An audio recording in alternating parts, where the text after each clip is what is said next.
Hey, it's Lou with Energy Counseling. This teaching video is about Tapas acupressure technique, or TAT. So, the key to energy therapy, I think, or to teaching about emotions, is about settling the body. So the body needs to settle. The disruption in the body, that activation, that emotional pain, that reaction needs to settle, needs to calm down in the body. So what energy therapy practices like emotional freedom technique, or in this case, tapas acupressure technique, do is use your electrical system to calm the body down. So you're holding particular points or tapping particular points, and you're settling the body down. So there's three ways in which you can use, there's probably more, but there's three ways that I'm going to tell you now that you can use tapas acupressure technique. So one is you can just listen. So tapas acupressure technique is a holding practice. So you just hold the body. And so it's using your ring finger and your thumb at the top of your nose, each side of your nose, and your middle finger on your forehead. So it's these three fingers on your nose and forehead. So I hope that makes sense. Yeah. So, and your other hand goes across the back of your head like that. So holding that pose, the TAT pose, you can either listen to how the energy moves in the body. So try to watch the tension, where it is, try to describe it to yourself, notice where it is. You can also use statements. So you can have particular statements, then notice the reaction in the body. Or you can also use it with regression. So you can use it and go back in time, and you're still doing the same kind of thing. You're watching how the energy moves, watching how the tension moves. It's just your intention is more on the regression. So, and obviously those different practices can be interwoven and used simultaneously in different ways. And so the practice that I want you to try today is the statements. And I'm going to use as an example some statements that Tapas Fleming, who started TAT, used at a conference many, many years ago.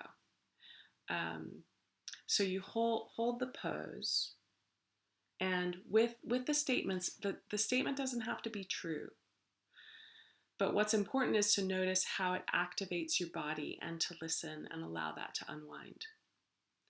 So I'm going to say the statement, and then I'm going to invite you to turn off the video and stay with the feelings until they unwind, and then turn the video on again. So the first statement is, so holding the pose, listening to this statement, everything my mother said was true. So notice how your body reacts to the statement, and try to watch that and listen until it settles down. And turn the video off for a little bit.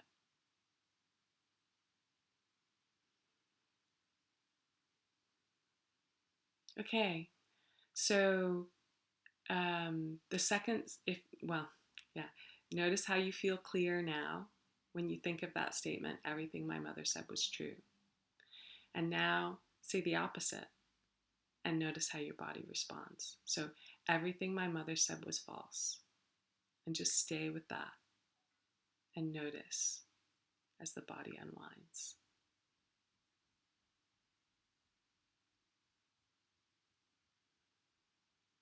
Again, turning the video off if you haven't already.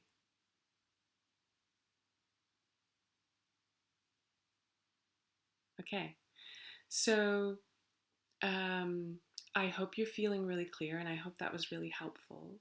I just want to highlight that it inherent in the statements that we used is stuff around power. So, and stuff around beliefs and underlying beliefs. that we're not necessarily aware of, that we don't necessarily think of, but that we may react from. And so I just want to invite you to use it with other power dynamics in your life. So if you are a woman, you live in a patriarchal society, you might want to do some things around that so that you can come from all of yourself, so that you can come from a place of power. If you're a POC, person of color, or a Black, minority, ethnic, or refugee, how do you make a statement that addresses your sense of powerlessness or your awareness of the power dynamic that's present in society, so that you are not dictated to by it? So I hope you comment in the Facebook group and come up with more ideas about different statements you can use. Okay, thanks for watching, and I'll see you on the next video. Bye.